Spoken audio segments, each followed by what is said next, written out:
Hey, what's up, Unbroken Nation? Hope that you're doing well wherever you are in the world today. Very excited to be back with you. Another episode with my friend, Jerome Maldonado. What's up, brother? How are you? Sure, bro. Good to be here, Man, I'm so excited to have you. Thank you so much. Yeah. So we connected in happenstance, for lack of a better way to phrase it, where you're like eating a sandwich and I'm eating a sandwich and we're at this event and we just connect and everyone at the event is going and doing their thing. And for like 2 hours, we're just like walking around having a conversation. It was like kindred spirits in some kind of weird way. So I'm really excited to have you on this show and get to introduce you to the audience here. What's something that I need to know about your past to understand who you are today? I think a lot of who I'm built on comes from a little bit of pain that I suffered as a kid, not from my parents. My story is a lot different than yours and some other people's, but I think a lot of people can relate to this. I was dyslexic as a kid and didn't know until I was in college, but in first grade, I had reading issues and I went to a private school and I was ridiculed because of it, not by kids, but by teachers. And I was held back by it. And I always had this inferiority complex about myself from the time I was in first grade. And I saw the principal, the teacher who was a nun, and my mom negotiating what grade I was going to go to in second grade or stay in first grade. And from that point forward, I always felt like I had something to prove in order to get to the next level in anything I did in life. And, but I had one thing that helped me through that, and it was a strong mom that kept my confidence up. But I always felt like, it was a private school setting called special education, but in terms of no other better word, it was a special education program where I was pulled out of class every day, my whole life, all the way till 8th grade, to go read with less than average kids. And so one of the big things is I could have depicted my life in that regards, and it's for a certain amount of time I did. And Then you were lesser. yeah, that I felt like less of a person, inadequate to my peers, because I couldn't read as fast as them. It actually put me in a position where at a young age, I became a little bit more aggressive because I'd rather throw a spitwad in class or do something that would get me in trouble or get put in the corner, as opposed to read in front of a group, because the other kids would shout out the words that I couldn't read fast enough, and it made me feel inferior to them. And the teachers didn't help because you think you're in this private Catholic school, looking back, that they would help you, right? And it wasn't like that all the way through school. There was a few good teachers that are memorable, but the vast majority of them just didn't want you as a problem. So they would dismiss you as opposed to helping me. And so I think that's an important piece of my life that I don't really talk about to a lot of people, but it really sculpted me to who I am today. And it was a negative, what I felt was a negative attribute as a child, which actually has become a positive attribute in who I am today. And, I think I still carry some of that with me. Yeah. And I think as adults, there's a lot of adults that carry that with them. I know, because even with as much success as I've had, there's moments in my life. When I say there's moments, because now as I've grown, it's easier for me to overcome it by telling myself that none of the inadequacies really add up to who I really am, but yet they still live deep within me. And there's moments in time where I feel that inferiority that I felt as a kid today at almost 50 years old. Yeah. And it's almost impossible not to. We are the sum total of all of our human experiences. And the hard part about it too is like when you're a child and you're at that age and you need compassion and empathy, love and care, especially from teachers, the space where you're at in the most, your parents, your peers, you're in this developmental state. It's like, you guys don't understand that I'm struggling here. Yeah. And you think that like what I ran into, my brain does not math. If you're like, what is 2 + 2? I'm like 312, because like I'll sit there and look at numbers, and it is my biggest struggle. And I had this teacher in high school, and she would ridicule me in front of kids, and she'd be like, "You're not trying." And I'm like, I cannot explain to you the fact that my brain cannot function, that I do not understand what you're talking about. And then like you talk about this thing about inadequacy, it really kind of seeps at you. Yeah, bro. That was me with reading. And math was my thing. Like I could do math, but for the life of me, reading, anything that had to do with reading. So it wasn't just reading. It was in reading comprehension, anything with comprehension. So it had to do with social studies, social sciences. It had to do with English. It had to do with any of that stuff. So like math was the only thing I was good at, and everything else suffered. Which is my complete opposite, which is really funny. And so when you're in that, and as a kid, and you mentioned like you even feel some ramifications now heading at 50 years old, it's like, how do you navigate the world when there's this thing that you have no control over that actually is controlling everything around you? Like you talked about violent outbursts, you talked about being, getting in trouble so you don't have to read. How'd that play out? Like when you're in your teens and in your 20s and 30s, like what role did those experiences play in your adult life? I think if it would have went from there to my 30s, it would have been catastrophic. In life, God puts people in your life at the right time if you allow, kind of like what you talked about. Like when we talked for almost 2 hours the other day, the rest of who was there, for me, no one else was there.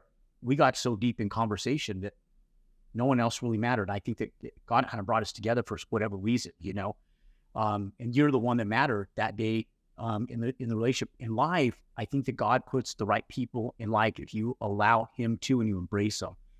There's a few people. There was a woman by the name of Miss McCullough, and she wouldn't even know this. I don't think I would wish that at some point in time I'd be able to find her. I don't know her first name. I never have, because she was just Miss McCullough, right? But her impact on my life was strong because she believed in me. My mom was a huge impact in my life because she never gave up on me, and she believed in me when I needed her. In 7th grade, I actually got kicked out of the private school I was in, and my mom went to every single private school in town, and nobody wanted me. And my mom wanted me to go to a private high school. They didn't have a wrestling team. And this one nun at our school called Holy Ghost took me in, and she embraced me, and she sat me down, and her name was Sister Ada. And she sat and said, Jerome, I want to know what happened in a nutshell, basically. And then I kind of gave her a rundown. And she goes, I believe you're a good kid, because I believe that no kid is bad, right? And she goes, and I want you to work with me. And I even get a little emotional with some of that stuff, because it's people like that at the right time that have belief in you that make milestones of changing your life, which I'm sure you've had in your life at the right times.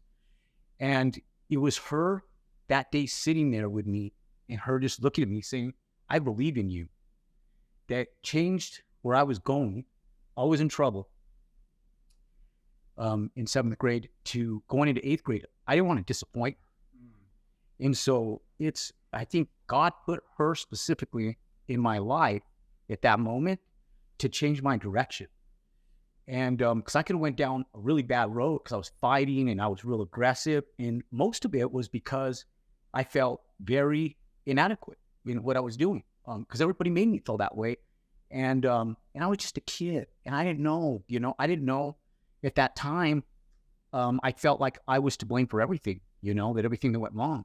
And when I look at it now, like at my kids, when I became father, I wanted to make sure my kids never felt like that.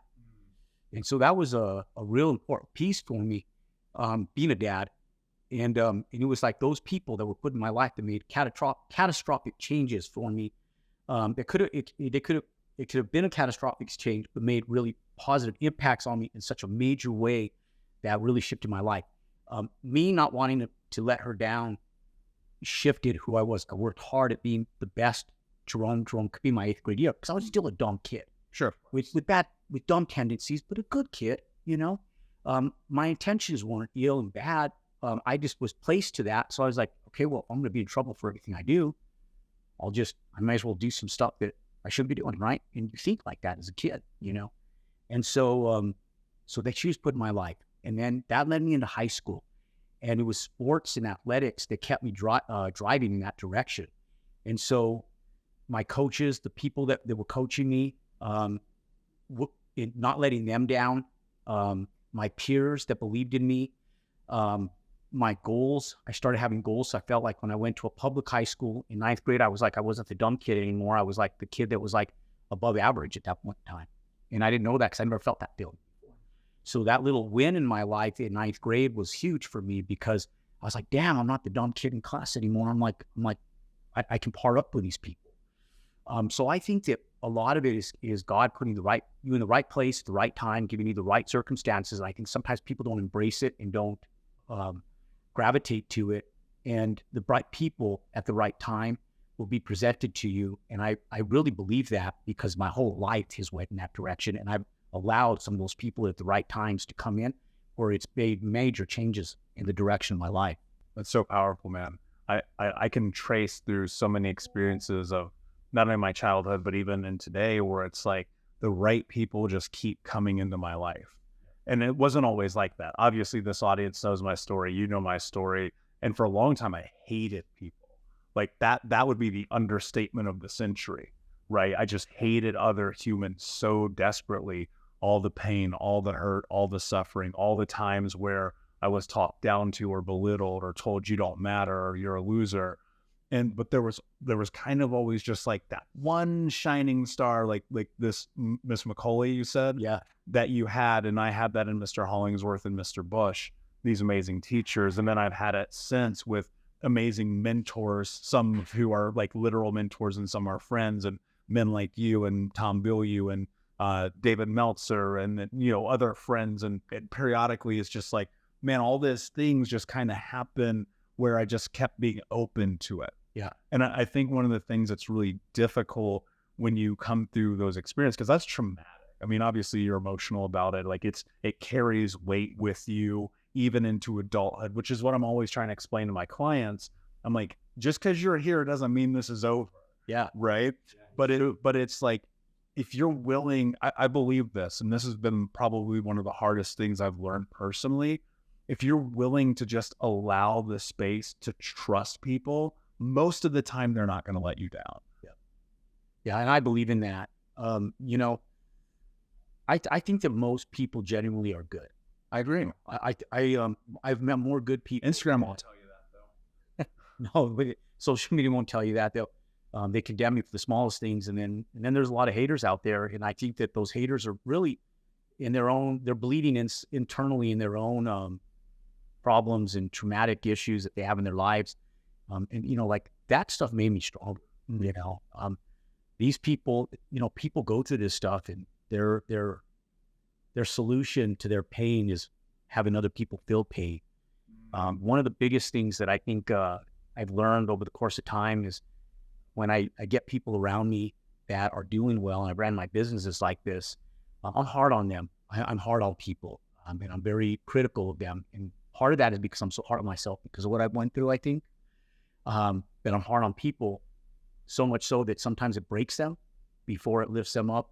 And I try to make it a point to not be so critical on them that it breaks them before it lifts them up. One thing that I've had to work at as an employer is trying to be critical enough where it helps them grow, but not break them, and then help them tally up to what their true potential is. Because I think that so many people live with so many inner demons, all different walks of life, you know, from different upbringings and different circumstances, that what my pains have brought me has allowed me to be able to help in other people. And it's been cool. And, you know, we hopefully, you know, as an end result, I'll help more people in my life than I ever bargained for, and hope they'll be able to make an impact on them. And it's not my life goal, but I think that some of what I went through has been able to help me make some major changes in my life, other people's lives. And I'm just thankful. Most people, though, and I put myself in the accountability of most people in what I'm about to say, just become massively bitter.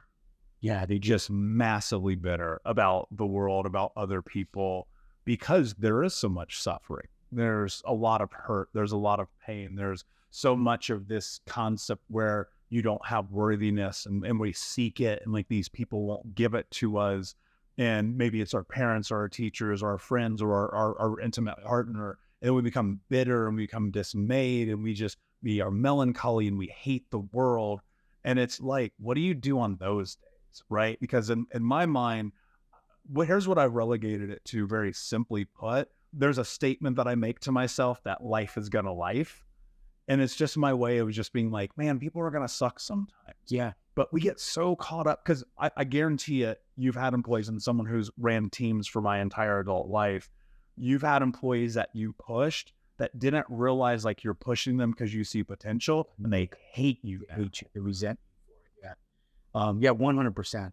And like, if you don't have ill intentions, it's all out of good in your heart, but you're right. I think sometimes a lot of people do, because I think they have a lot of pain that they went through in life. And to your point, I have a saying that it's not right, it's not wrong, it just is. One of my mentors taught me that. He go, look, Bill, one of my mentors early on, he said, Jerome, there's things in life. He goes, you're going to be, you want to be right, or you want to be rich? I'd rather be wrong and rich than right and broke. And he goes, some things in life aren't right, they're not wrong, they just are. You got to accept them for what they are. And when you take on life in that under those circumstances, you realize that sometimes people just want to be right. Just let them be right.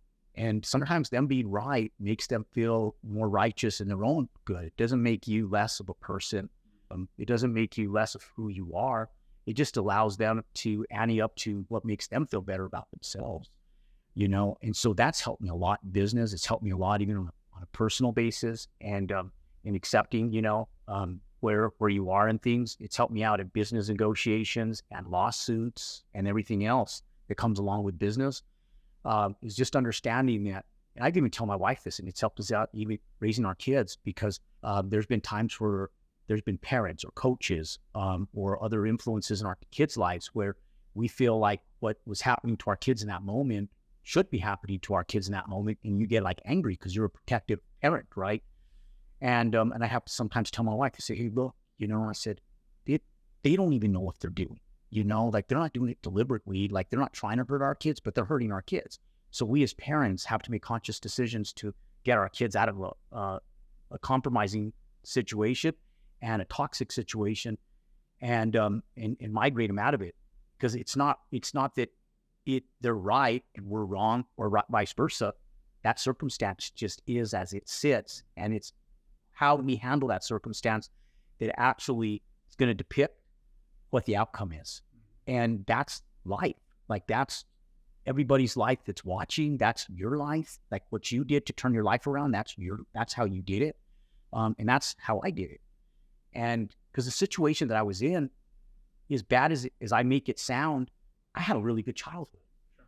But that was just something that really impacted my childhood. And did the teachers think they were doing wrong at that time? No. But did they know they were affecting me in such a negative way that they were? No. So was it right? In my eyes, it wasn't. But in their eyes, they were not wrong. It just was the circumstances that I was brought up in, and I had to figure out how to deal with that. It just is. And it was up to me to be able to figure out life. Yeah. And it's up to people watching. I mean, we're all subjected to crazy circumstances. That's just life. And it's up to us to figure out, like, how do we acclimate to this? That it just is. How do we move forward from it? One of the things that comes to mind as you're saying that is like the ego has a need to be right. Yep. Right. Yes. But the ego also has a need to be offended. Yeah. And so you're constantly in this throw of the back and forth of you're right or I'm right, or you're wrong or I'm wrong. And when you get to that place, and this is, again, I want to stay on this for a moment, this concept I have of life is going to life, like you could do the worst thing in the world to me. And the thing that I'm going to take from it is like, whatever, it's life. Yeah. And in that's not to be dismissive. It's not that I don't get hurt. It's not like if when I left my last relationship, I was crippled by it. Like it totally sucked, right? When I lose friends, when I have business go awry, when the podcast doesn't do as well as I hoped it would do, and things of that nature, I just kind of go, in the long run, it doesn't actually matter. What matters is this moment right here on this couch, having this conversation, the relationship with my incredible friends, with my community, getting to speak and serve, having the ability to like live life despite all the reasons why I shouldn't be here. And there's the word that I go to in that is freedom. But so many people, Jerome, you know this, man, they're so trapped. They're so trapped in the thing that happened in third grade. Yeah. Yeah. And I have family members like that. And it's sad to me because they're people that I really hold close to my heart and I love. And I wouldn't even say who they are because if they ever saw this podcast and I said who it was, they'd be devastated by me saying it. But it lives in close to us. It's close to everybody. You know, there's people we know. There's people that are watching this that are living it. Why are you, I agree. Why are you the outlier? What is it that you know that they don't? Because this is what I think people come to a lot is they're like, why is it that talking about myself, they'll look at me and go, how did he figure out? Right? You said it just a second ago. I mean, there's multiple reasons, right? There's more than just this, but there's like one of the things that you just said that you do is really one of the tactical ways how you overcome it. And you don't look at how it's affecting your day. Like if somebody tells me something negative today about me, I'm like, how's that really going to affect my life tomorrow? Like it really doesn't, right? And I look at the future and I ask myself those questions sometimes. I look at it and go, okay, who is this person? How have they affected my life in a positive, negative way in the past? How have they affected me in a negative or positive way today? And will what they're doing and telling me today, is it going to affect my life tomorrow? And if it doesn't, if they haven't affected me and they're not affecting me and they're not going to affect my life in a positive way, why should I allow them into my life to affect me today? And if none of that adds up to me moving forward in life, I disregard it 100%. Do you think that's like your superpower then? I think I'm blessed that I have that. And I do. When I pray sometimes, I'll say like, God, thank you. Aaron, by the grace of God, go I, because I feel sometimes that I'm lucky that I have something, because I know it's easier said than done. It's taken a lot of work. And my wife's been told me that because there's a lot of mental illness that runs in my family line like that. And I think that, and she goes, I think that you're okay with who you are because of all the self-development that you've done since I was 18 years old in entrepreneurship. Because I've been doing it for 30 years.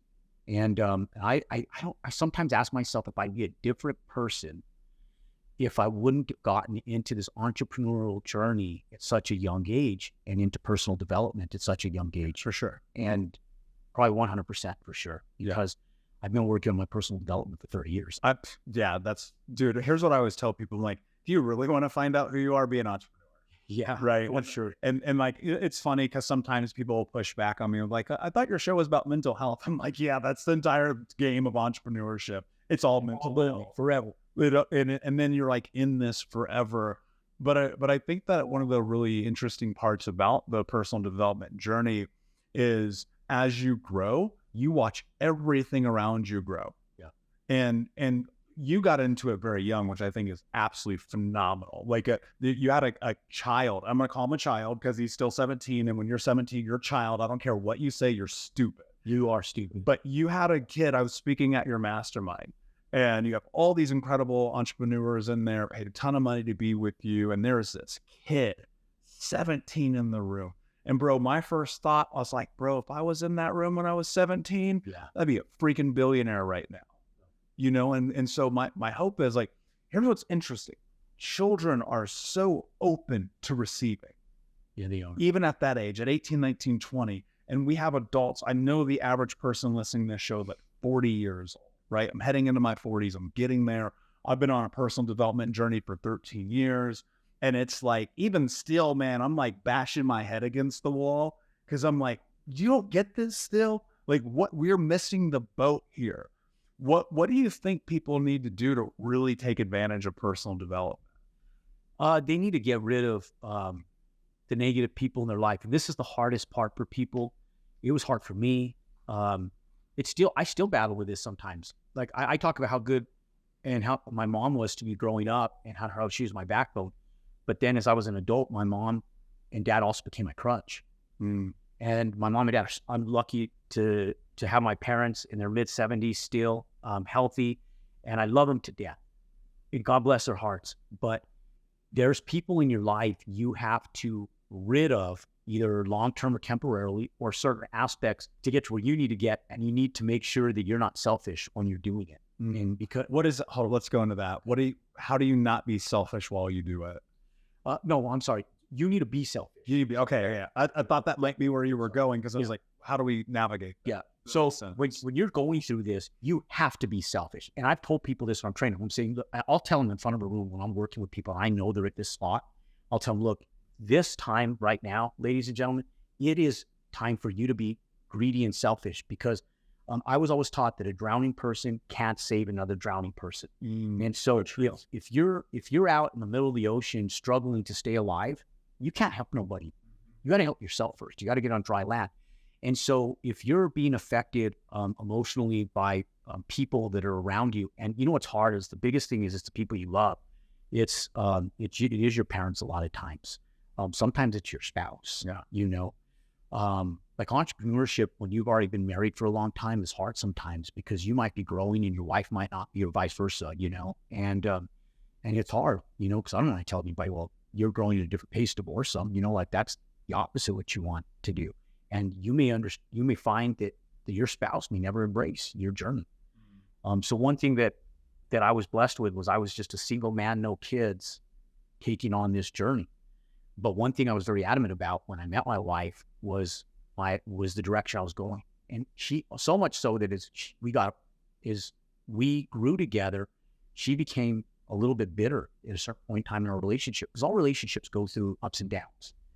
And as close as my wife and I feel that my wife and I are now, we've traveled a roller coaster journey over the course of the last 25 years that her and I have been together, and the last 16, almost 17 years that we've been married. And part of that was there was times where she was young, and I just told her the direction my life was going to go, and it was non-negotiable. Like I was not negotiating the terms of the direction I wanted my life to go. Like I was going to be an entrepreneur. I was working that direction. By the time I met her, I was already doing well. I had already ridden a little bit of a 5-year roller coaster, and I wasn't willing to give that up. That and working out. My 1 hour workout, 4 days. In fact, those are two things I told her, like those are non-negotiable in my life. Like if I have to negotiate those, I feel like I'm less of a man. And those are two factors in my life that I'm not willing to negotiate with. And there was a certain point in time where we had kids, and she started losing her sense of identity because she gave up her professional career to be a mom, which was I just respect and love her for so much, but it was hard for her. And after the second baby, it was hard for her to get in the shape that she was in, running 8 miles a week before my son was born, you know, and living in this young woman's body, growing into a mom. And she felt like she was losing her body, her sense of identity, and knowing that, does my husband still love me for all of this, you know? And we had to ride through some of this stuff, and I never gave up and compromised my goals. And she was bitter about it at certain points in time, but we worked through it together, you know. And I had to work harder at being a better husband, and I had to work harder at understanding why she was in need of that. I had to work harder and it took me years. Like this didn't happen overnight. Like, I mean, you battle with it for like a few months. Then you have a few months of good times where it doesn't come up. Then a circumstance in your life happens where it makes them feel inferior again, or what you're doing is not the direction that you're growing in together. And it's a constant growth and up and down roller coaster ride. And now I feel like I understand it better. God, I hope so. 25 years of doing it and 17 years of being together, and I'm still not perfect. I still say dumb shit, you know? And there's still some times that we're not in alignment. Like, you know, all this social media stuff. She cares less about this than she does my other stuff, because she doesn't understand it quite yet, you know? And so she supports me. I've never given a reason not to, but we have to understand that those relationships are real, and those people affect your life. So when you're in your infant stages of change and growth and development, you need to be around people that truly support you and help you grow. And sometimes the people that help you grow in moments tear you down. And in those moments, you have to know what to shake off, because sometimes those people, it hurts more from those people than it does from sedentary individuals that are just out there in life, right? One of the things that 100%. And one of the things that came to mind for me is like those relationships with the people of our lives are very difficult to navigate when you are driven. Yeah. And I have experienced, I've had to learn the lesson the hard way. I mean, I've shared this on the show before, but I completely ruined a relationship because I was overly focused on the goal. Yeah. Probably the woman I should have married. right? I won't say maybe because obviously I would have, whatever.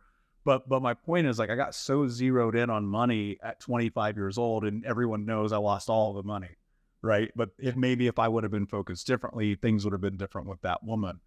And I remember probably 4 years ago, I was like listening to Grant Cardone say something, and I didn't really understand it until like I sat, I processed it, and I looked back on some of my relationships and some of my friendships.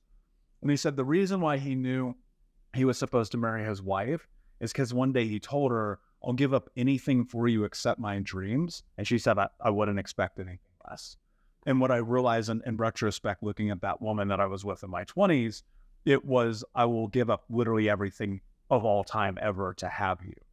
And not understanding that the dreams and being able to navigate that has to be so much more than just like money and success. And now when I think about my goals, which are like literally on the back of my phone, which I read 17 times a day, which I write down twice a day, every day, one of them is to be in a healthy, long, sustaining relationship that I get to say I was in for 25 years, right? And that to me is something that I move for. But there is a caveat in this that is everything. And so I'm not going to stop going for my dreams for this. Yeah. And I think the right person in your life, the right people in your life will respect it. When I go and I look at like my friendships of my 20s, dude, those guys are all doing the same shit we did in our 20s. Yeah, they're all drunk. They're all overweight. Look, let me be clear. I'm not shitting on them because I love them. But what I'm saying is, you look at my circle now, those people are not in my circle. And we're so tied to this idea that when we're changing, it's not okay to leave people behind. And I think it's the most important thing we can do. Yeah. And I think that sometimes people think they're leaving them behind forever. I'll tell you. I agree. I don't think it's right. I don't, like I got a good friend of mine that I hold close to my heart. And I don't hang out with him on a regular basis. I'll see him maybe once a year. And when we get together, we laugh, man. We tell stories, and it's a good time. But I know that I can't hang out with him every day because the lifestyle that he lives and the lifestyle that I live are entirely different. There'll either be some level of resentment that he has towards me because maybe he might feel inferior to what I've been able to accomplish because he's looking at it on a monetary and a financial basis. And to me, that holds almost zero relevance. And he's a good dad, and a good husband, and he's stood on his own 2 feet. But people get resentful of that. And in the opposite, he drinks a lot and he doesn't really fit my lifestyle, right? And as much as I love him, I just don't want to be around the alcohol and it just doesn't fit the direction that I want my kids to see. It doesn't fit the direction and the example of that portion of being a father that I want to depict on my kids. And I just don't want that to be a depiction on my life as well, because that you slowly start succumbing your life to the people you're around. So if I'm around him more regularly, I probably will end up drinking. So I have a question that I feel like is going to help a lot of people. Sure. You grew up having some resentment about dyslexia, being mad at people, obviously facing some confidence issues, having a teacher come into your life who plays this really important role, feeling like you want to prove it to not only them, but to you. And then you find this path of success. What I'm wondering about in that, because this is where what I think is so incredible about your journey, is success isn't, you just said it, it's not money. It's not money. What is success like meeting you today? Oh, bro, you're gonna make me cry. Yeah, success to me has everything to do with everything. I mean, money makes your life easier. But success to me is about family and my faith, who you are as a person in all aspects. Success to me is how my wife thinks of me. When I say what other people think of you, it's not what they think of me monetarily, but what people think of me, what I represent, right? Like when someone says my name, is it dominantly that bad things, or is it dominantly good things? Like, did I make an impact being here? But my family, for sure, over everything, is success to me. But you have to but success also falls in with yourself, right? Because like, I know that I can't be the father that I want to be, the boss I want to be, the husband I want to be, if first I'm not happy with me. And so there's like levels to this, because success is like, okay, how well have you taken care of yourself? Like, are you watching your weight? Are you watching like what you eat? Are you watching what you put in your body? Do you smoke? Do you drink? How are you treating yourself? You know, are you not sleepy? You know, are you so, because I hear entrepreneurs talk about this, like, oh, I'm not gonna get rest. I'm up at 4 a.m. This is what I do. If I wouldn't sleep, I would sleep if I didn't have to. And I only sleep. It's they say all this stuff that I think is total bullshit, in regards to that, because like, man, if you don't have health, how do you sustain everything else around you? So it starts with your core, right? Like, success to me is like, okay, it starts here at this core that I live in, called my body. And then you were talking about the spirit earlier. And it was funny because the sermon this Sunday was about thanking God for, not for the stuff in life, but our spirits that we live in. And I always get like one thing. That's why I'm like, it's like to me, it's like the recharge once a week. Like, you got to recharge. And you talked about praying to your spirit, like being thankful about your spirit. And you and Cole were talking about this. But one of the things to me is we got to start with our core first, and got to be happy with who you are. Then I can be a better father. And if I'm a successful person in every way that I can be, then I can be a better husband. I can be a better dad. I can be a better boss. I can be better to business partners. I can be better in every aspect of my life. So that to me is true success. And there's a lot of balance and moving pieces in that. And it's ongoing. We're never going to be successful 100% to our satisfaction every day if you're really driving towards that. But the more we work at that, that is success, and that's ongoing forever. What are your thoughts about when you hear people say things along the lines of, well, that's for you, that's for them, I'm never going to have it, I don't deserve it, it's impossible, look where I came from? What are your thoughts about that? They need to change their mindset. They need to shift it. I'll tell this story because I think this has to do with exactly what you're talking about. I remember studying in college, and I was sitting at a little cafe diner, and it's a stupid little cafe diner that the food items aren't expensive. But I remember being so broke, and my parents didn't give us money. They gave us an education. Their philosophy was, we give you a platform, then you go from there. They didn't buy us cars. They didn't do that stuff. They expected us to go out and do. And I remember being in this cafe diner, my cousin and I, we're both great. My mom comes from a really big family of 11 kids, and our moms were sisters, and they grew up in the same fashion, and you go back for yourself. And I remember looking up at the menu board, and I remember looking up thinking, I would tell my cousin, bro, one day we'll be able to afford anything on that menu. And it was a little diner, and everything was like 89-cent burritos and $2.50 plates, $5 plates, and we couldn't afford it, and we, you come from that, and you build towards something bigger. And I apologize, I forgot the question because I got caught on this story, but it has to do with the direction we're going. People who get stuck in the limited mindset. Yeah, and so when you get stuck in that, like, I could have stayed there, but and here's what it was, is that I knew I deserved more. And my parents would tell me all the time, they'd say, Jerome, those restaurants, and it's funny, I got my parents a gift certificate to Ruth Chris Restaurant just 2 years ago. And my parents come from predominantly Hispanic family. They were Spanish speaking, from the time they were young. They didn't learn English till they were in school. And they got discriminated against it when they were growing up. And so they didn't teach us Spanish as a result. And they didn't want us to go through that. And so they landed up becoming resentful towards those who discriminated against them, right? Rightfully so, right? To a certain degree. And I wouldn't say rightfully so, but it happened. Right? So, yeah. So anyways, they raised us in that fashion where there was a little bit of back discrimination towards the white man, because they would tell us, they would go, that isn't for people like us.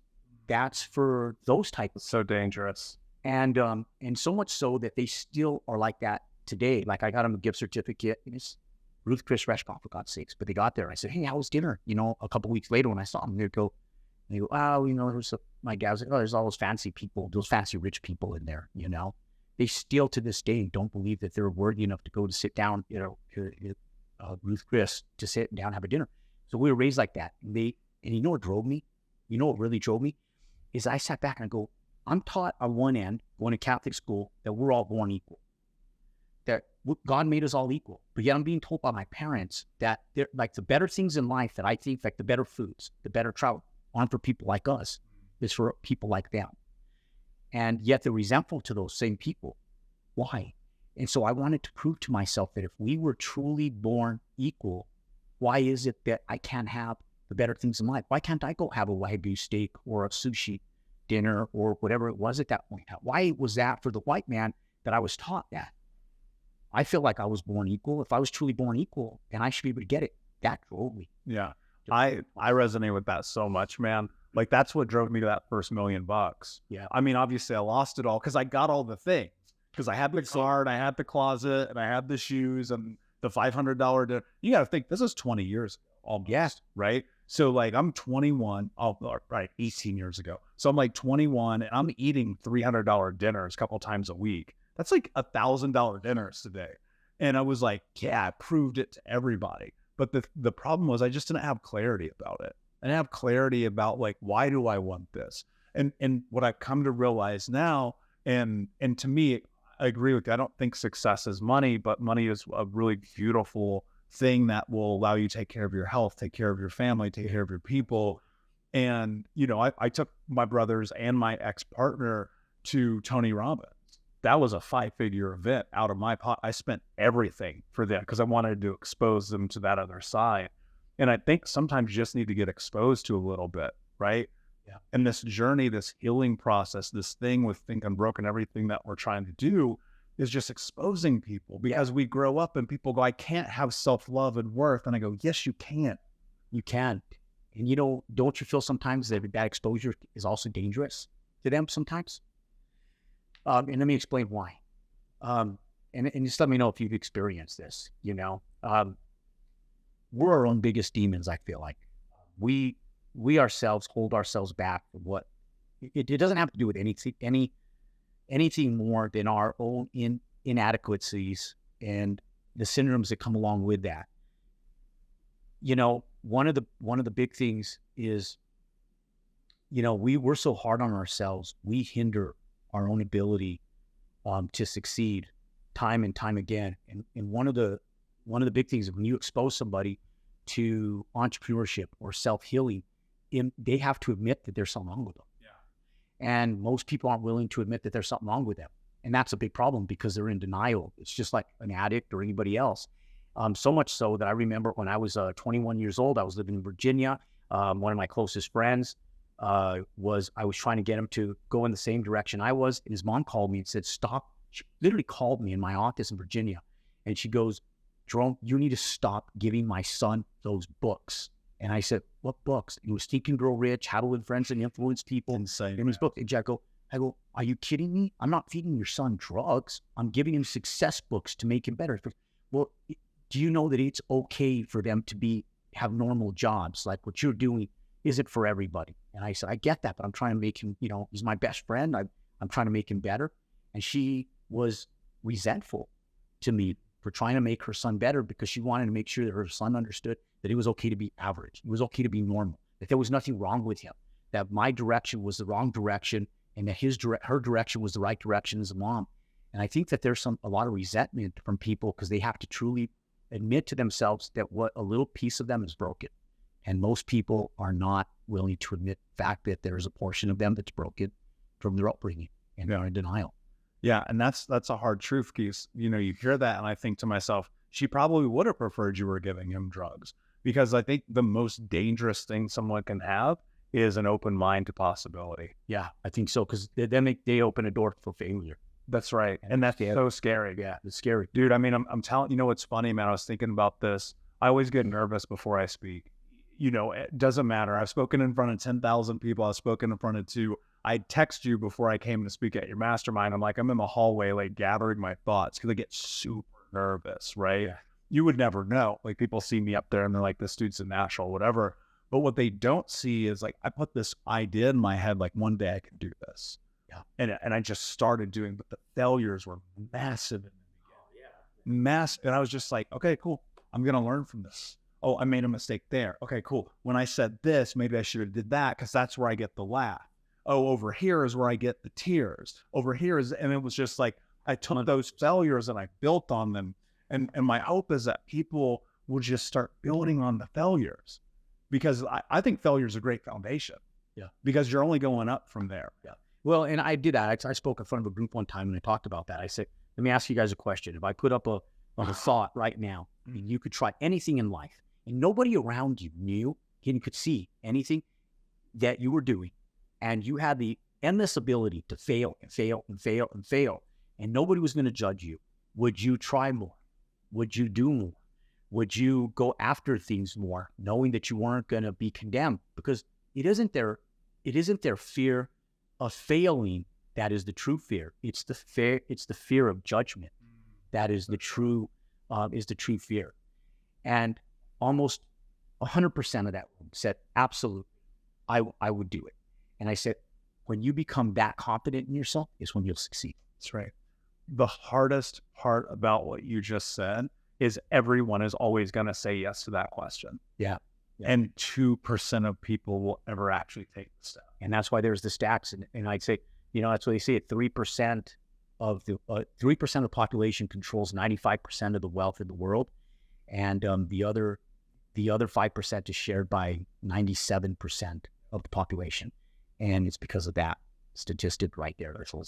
We're not going to change that statistic, unfortunately, but we can change the lives of 1 or 2 or 3 people here and there. Yeah. Hopefully we find a Michael. Hopefully we find a Jerome. Hopefully we find a Cole. Hopefully we find that one person that is listening to this, and we impact that one person's life, and we've done our job, bro. Yeah, that's exactly right. Man, thank you so much for being here. This has just been an awesome conversation. Your vulnerability and your authenticity, I love you, dude. It's absolutely incredible. Before I ask you my last question, where can everyone find you? Jerome Maldonado. You can find me on every social media platform under Jerome Maldonado. On IG, it's the Jerome Maldonado, but I'm real easy to find. You can Google me online, and my websites are Jerome Maldonado. We'll have that in the cliff notes. Amazing. Yeah, it'll be everywhere at thinkunbrokenpodcast.com. My last question for you, my friend.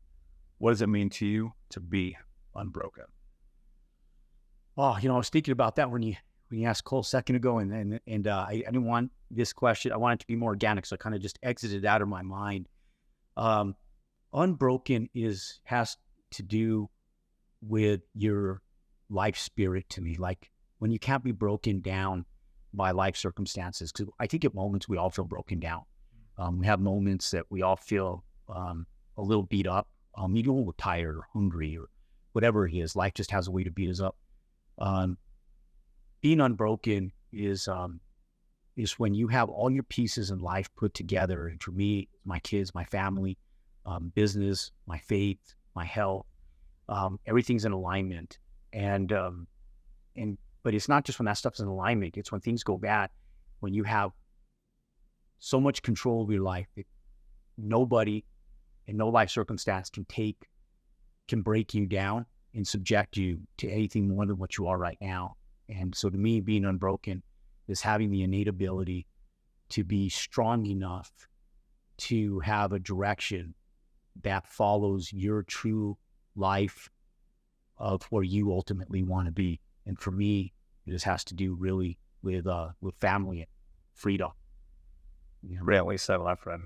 Thank you so much for being here. Unbroken Nation, thank you for listening. Please like, subscribe, comment, share, tell a friend.